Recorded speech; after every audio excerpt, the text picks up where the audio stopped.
नमस्कार, सुलगता सवाल देख रहे हैं आप और मैं हूं आपके साथ दिव्या सिंह। पश्चिम बंगाल में ममता बनर्जी की टीएमसी पार्टी भ्रष्टाचार के आरोपों से घिरी हुई है। इनमें शिक्षक भर्ती घोटाला सबसे ज्यादा चर्चा में है, क्योंकि एक के बाद एक कोर्ट की तरफ से ममता सरकार को कड़ी फटकार लग रही है। लोकसभा चुनाव के बीच ममता बनर्जी पूरी तरह से परेशान हो उठी है।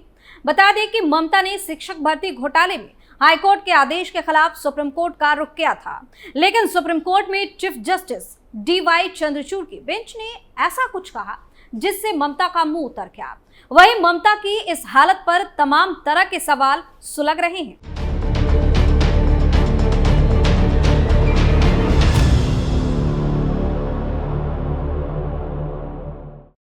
पश्चिम बंगाल में क्यों बौखलाई ममता बनर्जी?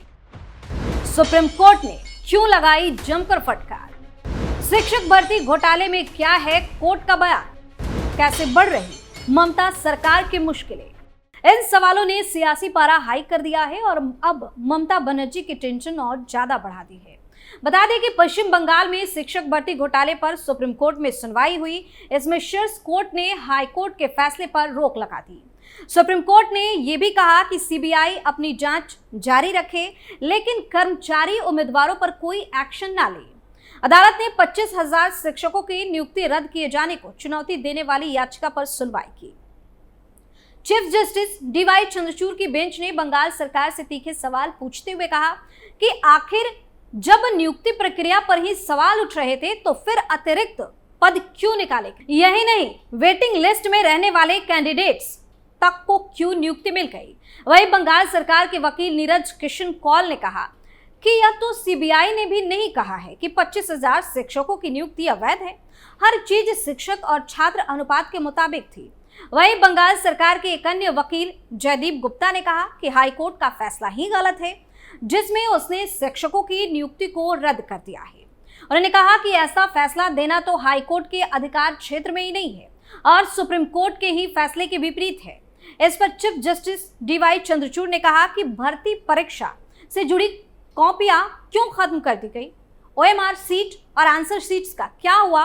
इस पर वकील ने कहा कि हां, अब कॉपियां नहीं मिल पाएंगी। इस पर चीफ जस्टिस ने कहा कि आखिर ऐसा कैसे हो सकता है? उन्होंने कहा कि यह तो भर्ती आयोग की जिम्मेदारी है कि वह इन सीट्स की डिजिटल कॉपी अपने पास रखे। अदालत ने कहा कि ऐसी स्थिति है तो फिर लोग तो अपना भरोसा खो ही देंगे। सीजेआई ने राज्य सरकार के वकीलों से सवाल पूछते हुए कहा कि आज सार्वजनिक नौकरियां बहुत कम है और उन्हें सामाजिक गतिशीलता के लिए देखा जाता है। अगर उनकी नियुक्तियों को भी बदनाम किया गया तो सिस्टम में क्या ही बचेगा? लोगों का विश्वास उठ जाएगा। आप इसे कैसे बर्दाश्त करेंगे? मामला कितना भी संवेदनशील या राजनीतिक रूप से जटिल क्यों ना हो, हम वकील ही हैं। हाईकोर्ट के जजों पर आरोप लगाने से कोई फायदा नहीं होगा। बता दें कि बीते सप्ताह ही सुप्रीम कोर्ट ने उच्च न्यायालय के उस आदेश पर रोक लगा दी थी जिसमें 25,000 शिक्षकों की नियुक्ति रद्द करने का आदेश दिया गया था। यही नहीं, उच्च न्यायालय का कहना है कि नौकरी गंवाने वाले शिक्षकों को अब तक मिली सैलरी भी लौटानी होगी। इसके चलते हजारों लोगों का भविष्य अधर में है और उन्हें इस बात की चिंता सता रही थी कि यदि सुप्रीम कोर्ट से राहत नहीं मिली तो वह रकम वापस करने के लिए पैसे कहां से लाएंगे। लेकिन अब सुप्रीम कोर्ट ने हाई कोर्ट के आदेश पर रोक लगा दी है, जिसके बाद इन लोगों ने राहत की सांस ली है। बता दें कि मामले पर कलकत्ता हाई कोर्ट ने पूरे पैनल को अमान्य करने का आदेश दिया था। हाई कोर्ट ने पश्चिम बंगाल स्कूल सेवा आयोग पैनल द्वारा की गई स्कूल शिक्षक भर्ती को रद्द कर दिया था, जिसके बाद कई हजार शिक्षकों को अपनी नौकरी से हाथ धोना पड़ेगा।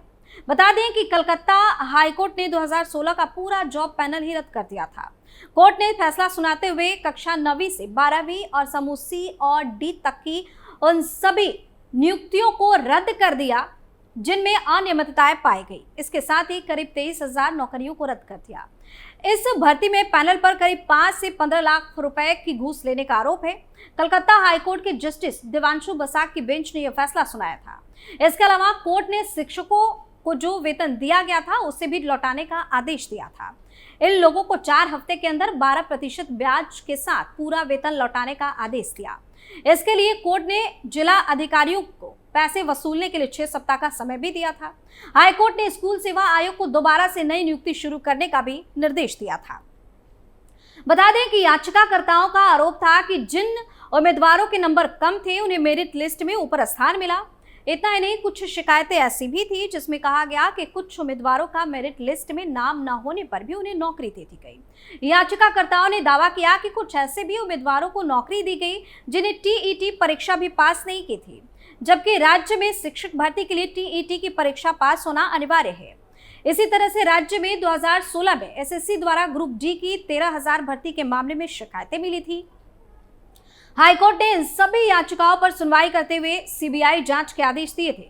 इसके बाद ईडी ने शिक्षक भर्ती और कर्मचारियों की भर्ती के मामले में मनी ट्रेल की जांच शुरू की थी।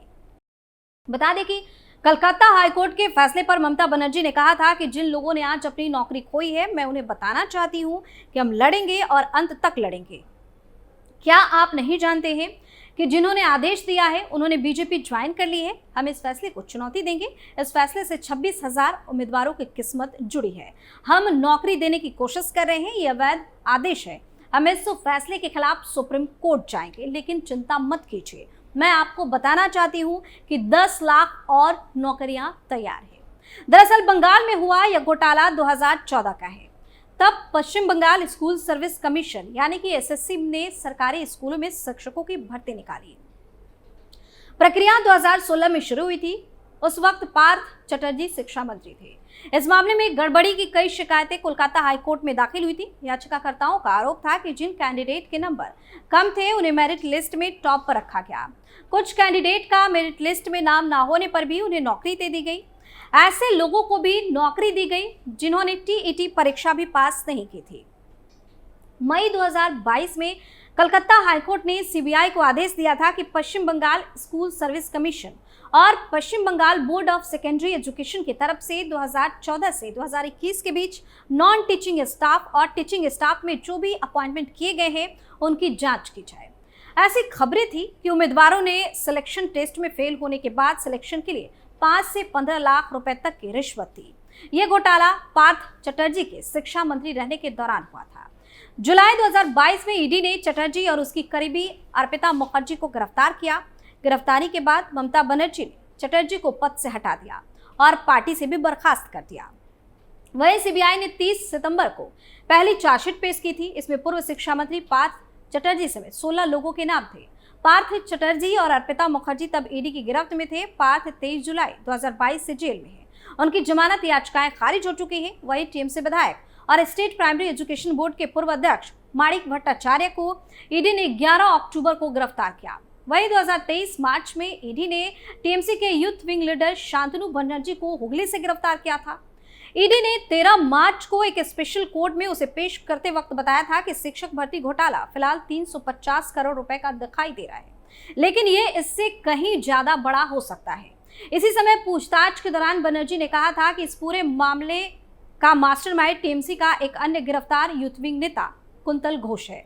वह इस पूरे मामले से लोगों का ध्यान भटकाने की कोशिश कर रहा है ताकि अपना पैसा दूसरे राज्यों में ट्रांसफर कर सके।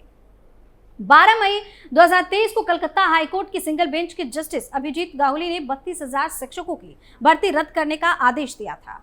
जस्टिस गांगुली ने Paschim Bangal board of primary education को निर्देश दिया था कि 3 महीने के अंदर नई भर्ती प्रक्रिया का आयोजन कराएं। उन्होंने कहा कि उम्मीदवारों का इंटरव्यू और एप्टीट्यूड टेस्ट लिया जाए और इसकी वीडियोग्राफी भी कराई जाए, लेकिन 19 मई 2023 को कलकत्ता हाईकोर्ट ने इस आदेश पर रोक लगा दी। वहीं चुनाव से पहले हाईकोर्ट के फैसले से ममता सरकार को बड़ा झटका लगा और वो सुप्रीम कोर्ट पहुंच गई। वहीं अब ममता को सुप्रीम कोर्ट से राहत तो मिल गई है, लेकिन सुप्रीम कोर्ट का बयान जिस तरह से सामने आया है उसके बाद ममता सरकार का मुंह उतरा हुआ है, क्योंकि सुनवाई के दौरान बंगाल सरकार को कोर्ट ने जमकर सुनाया है। वहीं चुनाव के समय अलग अलग मामलों को लेकर ममता की मुश्किलें बढ़ती जा रही है। सुलगता सवाल में आज का इतना ही। किसी और मुद्दे के साथ फिर से पेश होंगे, तब तक के लिए आप देखते रहिए कैपिटल टीवी। नमस्कार।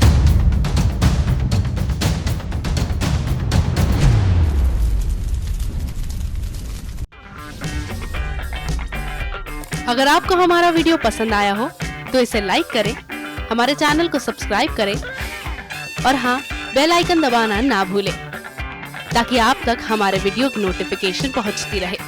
आप अपना सुझाव हमें कमेंट बॉक्स में दे सकते हैं। हमारे साथ जुड़ने के लिए शुक्रिया।